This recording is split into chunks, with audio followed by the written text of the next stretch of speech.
Madi Madayag nagsalita na patungkol sa naging pagkatalo nila kontra sa koponan ng Creamline Cool Smashers at Bea De Leon yung huling palo niya tila may bahid ng gigil at paghihigante. And bago natin yan pag-usapan mga kaibigan, pa-like and subscribe po muna and pahit ng notification bell. Maraming salamat po mga kaibigan na isurvive po ng Creamline Cool Smashers ang pang 18th record nila dito sa PBL title. Kung makikita po ninyo yung naging laban kahapon, very intense talaga at umabot po ito hanggang sa set 5. So nilinaw po ni Madi Madayag yung reason kung bakit sila natalo. Hindi kasi sila kompleto mga kaibigan. Wala po si Kat Tolentino, hindi nakapaglaro, no?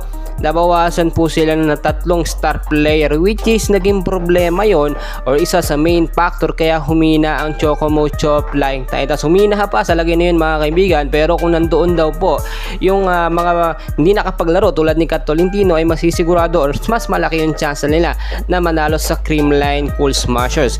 Very obvious mga kaibigan, nakita naman natin kung paano talaga nakipagsabayan ng Chocomocho, nakuha nila yung pagkapanalo sa set 1. Bawi naman po, no, ang Creamline pagdating sa set 2 at sa 3 at nakita naman natin very intense yung pang 4th set, no, at yung sa set 5. Nakita rin natin hindi na po binago ng CCS yung kanilang first 6 lineup, which is si Valdez, si Kyle Negrito, Risa Sato, Fangs Panaga, Tots Carlos at Gemma Galanza. Same scenario din dito sa Chocomocho mga kaibigan, pang malakasan din yung kanilang first 6 lineup. Yun na po kasi yung the best ng Chocomocho, pero nakita nyo nakasabay po sa CCS. Nakita rin natin na super proud po etong si Gia Morado na kahit wala po siya sa kupunan ng Creamline Cool Smashers ay still champion pa rin po ang CCS at naipakita nila na sila ang champion team kahit nawalan po sila ng ilang mga star player tulad ni Gia Morado na hindi po nakapaglaro. Mga kaibigan, para sa akin, no, nag-iba na talaga ngayon. Si Kyle Negrito nga po nakuha pa, no, ang best setter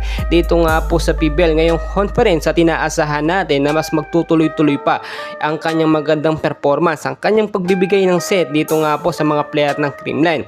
At sinasabi na rin ng iba, sulit na rin po, no, na itong Chocomocho ay pangalawa po kontra dito, no, or pagkatapos ng Creamline dahil talagang deserve na deserve ang ganda ng laban mga kaibigan.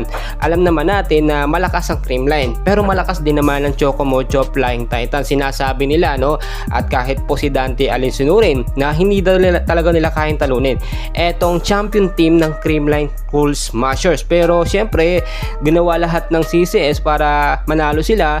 Nandun din naman ang chemistry at momentum ng Chocomocho at nakita naman natin set 1 nakuha ng Chocomocho pero pumalag talaga. Never say die po ang nangyari sa naging laban. Pumalag at nanalo ang Creamline pagdating nga po sa set 5. Well mga kaibigan, dahil pa natin kaganapan, so dyan lamang kayo. Please huwag kalimutan mag-like and subscribe.